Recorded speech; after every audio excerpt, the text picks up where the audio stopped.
Corona से जंग में दुनिया ने जिस हथियार को ठुकराया उसी को आजमाएगा भारत। द लैंसेट का दावा, कोरोना मामले में कारगर नहीं, ऐसे क्यों?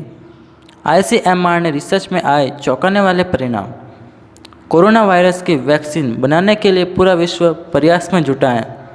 उधर कई देश में ये जानने की कोशिश में भी लगे हैं कि मौजूदा हालात में कोरोना से बचने के लिए कौन सी दवाई काम आ सकती है। भारतीय आयुर्विज्ञान अनुसंधान परिषद ICMR ने एक रिसर्च में पाया है कि हाइड्रोक्सीक्लोरोक्विन लेने से कोविड-19 से संक्रमण की संभावना कम हो जाती है।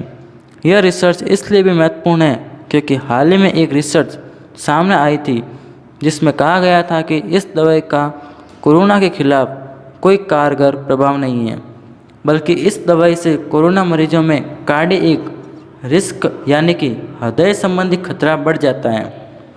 वहीं भारत सरकार ने कोविड-19 से बचाव के लिए हाइड्रोक्सीक्लोरोक्विन HCQ के इस्तेमाल को और बढ़ाने का फैसला किया है।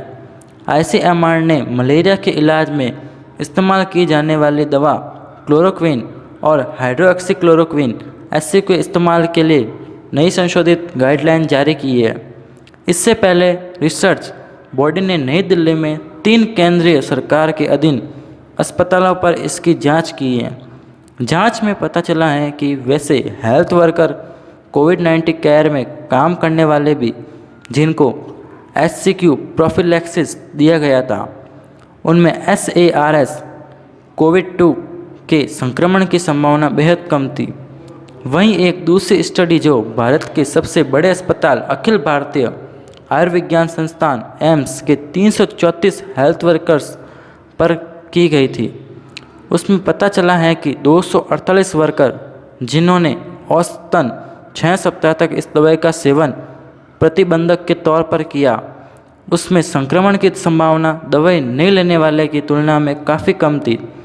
स्टडी में मिली जानकारी के मुताबिक अब ICMR ने इस दवाई को सभी असिम्प्टोमेटिक हेल्थ वर्कर पर इस्तेमाल करने की सलाह दी है। असिम्प्टोमेटिक फ्रंटलाइन वर्कर्स जैसे कि कंटेनमेंट जोन में काम कर रही सर्विलांस वर्कर्स, पैरामिलिट्री फोर्स और पुलिस कर्मियों को अब यह दवाई लेने को कहा जाएगा।